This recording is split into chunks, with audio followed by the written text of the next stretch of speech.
जय माँ काली। आप सभी को नवरात्रि की बहुत बहुत शुभकामनाएं। आशा है आप सभी माँ काली की सेवा पूजा या साधनाएं कर रहे होंगे और माँ काली आप पर अपनी कृपा बरसा रही होंगी। तो आज के इस वीडियो के माध्यम से मैं आपको कुछ ऐसी खास बातें बताने वाली हूँ जो आपके लिए बहुत ज़्यादा फायदेमंद होने वाली हैं। और ये खास बातें हैं नवरात्रि को लेकर। यानी आप में से काफी सारे व्यक्ति ऐसे होंगे जो नवरात्रि के दौरान माँ की चौकी अपने घर में स्थापित करते हैं या माँ का कलश स्थापित करते हैं या अन्य कई अखंड ज्योत या इस तरह से आप माँ की सेवा या पूजा करते हैं। और आप सभी के मन में कहीं ना कहीं कुछ प्रश्न उठते हैं और वो प्रश्न कुछ इस प्रकार के होते हैं कि जब आप माँ काली का अखंड दीपक जलाते हैं या किसी भी देवी का अखंड दीपक जलाते हैं, वो दीपक बंद हो जाता है। और कई बार जो आपने अपने घर के मंदिर में कलश स्थापित किया होता है, कई बार वो कलश नीचे गिरकर टूट जाता है या उसका पानी सूख जाता है या कलश के ऊपर जो आम के पत्ते थे वो सूख जाते हैं या आपके मंदिर में आग लग जाती है। तो इसका क्या मतलब होता है, क्यों आपके साथ ऐसा होता है और ये किस बात का संकेत है? तो आज के इस वीडियो के माध्यम से मैं आपको एक एक करके बारीकी से यही समझाने वाली हूँ कि आखिर नवरात्रि के दौरान ये सब कुछ क्यों होता है और क्या ये शुभ है या अशुभ। तो इसलिए वीडियो को एंड तक ज़रूर देखें। और अगर आप हमारे चैनल पर नए हैं और हमारी वीडियो को पहली बार देख रहे हैं तो हमारे चैनल को सब्सक्राइब कर लीजिए, क्योंकि हमारे चैनल पर आपको इस प्रकार की भक्ति, पूजा पाठ, साधनाएं, माँ काली या अन्य कई देवी देवताओं से जुड़ी महत्वपूर्ण जानकारियाँ रोजाना मिलती रहेंगी। तो चलिए वीडियो को शुरू करते हैं। तो सबसे पहले मैं आपको ये बता देती हूँ कि जब आप माँ काली का या जिस भी देवी का आप अखंड दीपक जलाते हैं वो दीपक बंद क्यों हो जाता है। और इस बारे में मैंने अपनी पिछली कई वीडियोस में आपको बताया भी है, लेकिन मैं फिर से आपको एक बार बता देती हूँ कि आखिर आपके साथ ऐसा होता क्यों है। तो इसका सबसे पहला कारण यही है कि जब माँ काली आपकी परीक्षा लेती है, यानी जब आप माँ की सेवा करते हैं या माँ की पूजा करते हैं, साधना करते हैं, तो उस दौरान आपकी परीक्षा ज़रूर होती है। और इसको मैं आपको एक उदाहरण के माध्यम से समझाती हूँ। मान लीजिए आपको कोई जॉब चाहिए और आपको उस जॉब को लेने के लिए सबसे पहले आपका एग्ज़ाम लिया जाता है, यानी कि आपकी परीक्षा होती है। और वो परीक्षा इसीलिए ही होती है, उसमें आपकी योग्यता चेक की जाती है कि क्या आप उस जॉब को पाने योग्य हैं भी या नहीं। तो उसी तरह से जब आप माँ काली की सेवा करते हैं या माँ काली की साधना करते हैं या अन्य किसी देवी देवताओं की सेवा पूजा साधना करते हैं, तो वो देवी या देवता आपको कुछ देने से पहले या आप पर अपनी कृपा करने से पहले आपका एग्ज़ाम लेते हैं। जिस प्रकार से एक जॉब को पाने के लिए आपकी परीक्षा होती है, ठीक उसी तरह से आपकी इष्ट देवी देवता की कृपा प्राप्त होने से पहले आपकी एक परीक्षा होती है।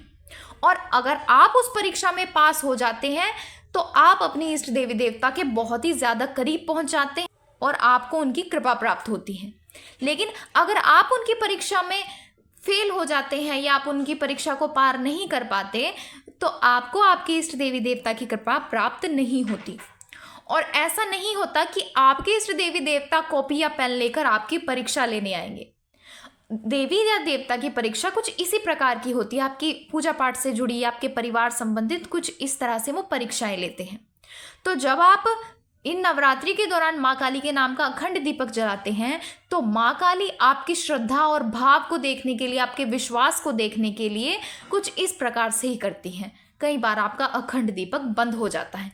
माँ ये देखती हैं कि क्या मेरा जो भक्त है वो अखंड दीपक बंद हो जाने के बाद भी उसका भाव मेरे प्रति वही रहता है, क्या वो मेरी पूजा पाठ को उसी तरह बरकरार रखेगा या बीच में छोड़ देगा। तो इस तरह से अगर आपका अखंड दीपक भी बंद हो चुका है तो आप इसको ये ना समझे कि हो सकता है कि माँ मुझसे नाराज़ हैं या मुझसे कोई गलती हुई है, बल्कि ये आपकी परीक्षा हो सकती है। इसीलिए अगर आपका अखंड दीपक भी बंद हो चुका है तो इसमें निराश बिल्कुल भी ना हो। आप दोबारा से अखंड दीपक को प्रज्वलित करें और अपनी सेवा पूजा को वैसे ही बढ़ाएं। इसके साथ ही इसका दूसरा कारण ये भी हो सकता है कि आपने उस ज्योत का ख्याल नहीं रखा, क्योंकि ऐसा नहीं है कि सभी आपके साथ जो आपके जीवन में घटनाएं हो रही हैं, जो आपको और कोई संकेत मिल रहे हैं, वो सब अध्यात्म से जुड़े ही हों। हो सकता है कि आपने उस ज्योत का ख्याल ठीक तरह से ना रखा हो, आपने नियमित रूप से उसमें तेल या घी ना डाला हो, या जिस प्रकार से जोत को बार बार ऊपर करना होता है आपने वो ना किया हो, तो इस कारण से भी आपकी जोत बंद हो सकती है। इसमें आपकी परेशान होने वाली बात बिल्कुल भी नहीं है। अब इसके बाद कई व्यक्ति प्रश्न करते हैं कि हमने जो मंदिर में कलश की स्थापना की थी उस कलश का पानी सूख चुका है, इसका क्या अर्थ है या इसके पीछे क्या संकेत है। तो इसके बारे में मैं आपको यही कहना चाहूँगी कि आपको अंधविश्वास की तरफ बिल्कुल भी नहीं जाना है, क्योंकि हम सब अपने इष्ट देवी देवता की या माँ काली की भक्ति कर रहे हैं, ना कि अंधविश्वास फैला रहे हैं।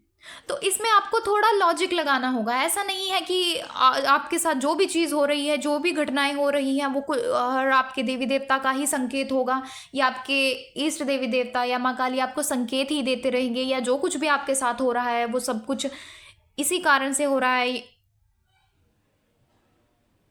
उसके पीछे ज़रूर कोई ना कोई बात होगी। तो ऐसा बिल्कुल भी नहीं होता।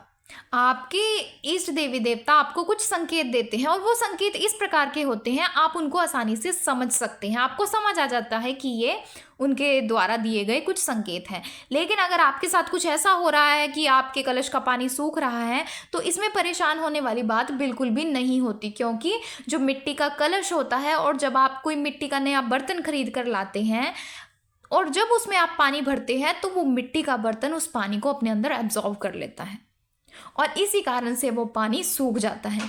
लेकिन आप में से काफ़ी सारे व्यक्ति ऐसे हैं जो इस बात को लेकर भी काफ़ी परेशान हो जाते हैं कि आखिर हमारे साथ ऐसा क्यों हुआ है, कलश का पानी क्यों सूख गया है, माँ कहीं हमसे नाराज़ तो नहीं हो गई है।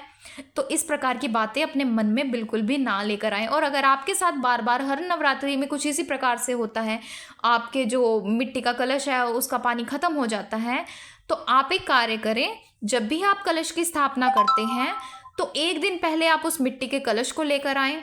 आप उस मिट्टी के कलश में आप पानी भरकर रख सकते हैं पूरा एक दिन, और फिर अगले दिन आप कलश की स्थापना करें उसके अंदर दोबारा पानी डालकर, तो वो पानी ख़त्म नहीं होगा। या आप उस कलश के अंदर आप पेंट भी कर सकते हैं, तब भी वो पानी ख़त्म नहीं होगा। अब इसके बाद कई व्यक्तियों का प्रश्न ये होता है कि हमने जो आम के पत्ते रखे थे वो पत्ते सूख जाते हैं। तो अब पत्तों को लेकर भी आपको इतनी चिंता में होने की ज़रूरत नहीं होती, क्योंकि पत्ते कुछ टाइम तक ही हरे रह सकते हैं।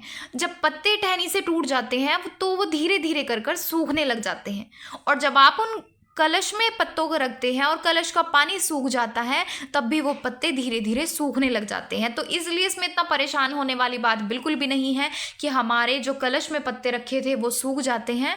कई व्यक्ति ऐसे होते हैं जो इन छोटी छोटी बातों को लेकर परेशान हो जाते हैं, लेकिन आपको परेशान होने की ज़रूरत बिल्कुल भी नहीं है। आप माँ जो आपको अच्छे संकेत देती है, आप उनको समझने की कोशिश करें। जैसे जब आपके दीपक में फूल बनता है तो आप उसको समझे कि माँ प्रसन्न हो रही है, वो एक माँ का संकेत होता है। और इसके साथ ही जब आप माँ की पूजा करते हैं और आपके ऊपर पुष्प आकर गिर जाता है, तो आप उसको समझिए कि माँ आपसे प्रसन्न है, माँ आपको आशीर्वाद दे रही है। बल्कि ऐसी बातों को लेकर परेशान होने की बजाय कि कलश का पानी सूख चुका है या कलश के पत्ते सूख चुके हैं, इस बात को लेकर आप परेशान बिल्कुल भी ना होए। और इसके बाद आप में से काफ़ी सारे व्यक्ति ऐसे होंगे जिनका नवरात्रि के दौरान जिनके मंदिर में आग लग जाती है, और वो भी इस बात को लेकर काफ़ी चिंता में हो जाते हैं और जगह जगह इधर उधर भटकने लग जाते हैं कि आखिर हमारे मंदिर में आग क्यों लगी, हमारे साथ ऐसा क्यों हुआ है, कहीं हमारे ऊपर कोई संकट तो नहीं।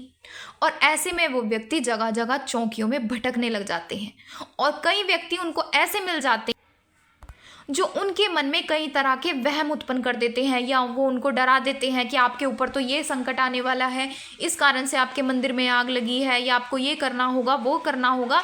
आपको इस तरह की बातें बिल्कुल भी सोचने की ज़रूरत नहीं है, क्योंकि जब आप इन नवरात्रि के दौरान अपने घर में अखंड दीपक प्रज्वलित करते हैं और आपका कुछ खास ख्याल नहीं होता दीपक की तरफ, आपके घर में चूहे होते हैं, बिल्ली होती है, कुत्ता होता है, और वो अनजाने में उस दीपक को हिला देते हैं, जिस कारण आपके मंदिर में आग लग जाती है। क्योंकि जब आप अखंड दीपक जलाते हैं तो वो अखंड दीपक काफ़ी लंबे समय तक आपके घर में जलता रहता है। तो इसी कारण से आपको दीपक का खास ख्याल रखने की आवश्यकता होती है, और तभी कहा जाता है कि दीपक को कभी भी घर में अकेले नहीं छोड़ना चाहिए। और नवरात्रि के दौरान आपके घर के मंदिर में दीपक के साथ साथ कई सारी वस्तुएं रखी होती है, जैसे कलश की स्थापना भी आपने मंदिर में ही की होती है, या आपने माँ काली के लिए चुनरी अर्पित की होती है, या माँ काली को वस्त्र पहनाए होते हैं, या माँ के लिए कहीं ज़्यादा श्रृंगार रखा हो। तो जिस कारण से वो सामान, उनमें से कुछ भी सामान उस दीपक की लौ को पकड़ लेता है, और जिस कारण से मंदिर में आग लग जाती है। तो ये थे कुछ कारण जिनकी वजह से आपके घर के मंदिर में या नवरात्रि के दौरान आपका अखंड दीपक बंद हो जाता है, या आपके कलश का पानी सूख जाता है, या आम के पत्ते सूख जाते हैं, या मंदिर में आग लग जाती है, और कई बार कलश नीचे भी गिर जाता है। और कलश, जैसे कि मैंने आपको अभी बताया कि मंदिर में काफ़ी सारा सामान नवरात्रि के दौरान रखा होता है, जिस कारण आपका हाथ लगने से या कुछ भी किसी पशु के आ जाने से या किसी भी कारण से कलश नीचे भी गिर जाता है, लेकिन आपको चिंता करने की ज़रूरत बिल्कुल भी नहीं है। तो आशा है आपको जानकारी पसंद आई होगी, और अगर आप हमारे चैनल पर नए हैं और हमारी वीडियो को पहली बार देख रहे हैं तो हमारे चैनल को सब्सक्राइब कर लीजिए, क्योंकि हमारे चैनल पर आपको इस प्रकार की भक्ति, पूजा पाठ, साधनाएं, माँ काली या अन्य कई देवी देवताओं से जुड़ी महत्वपूर्ण जानकारियाँ रोजाना मिलती रहेंगी। तो चलिए मिलते हैं अगले वीडियो में कुछ नई जानकारी के साथ। जय माँ काली।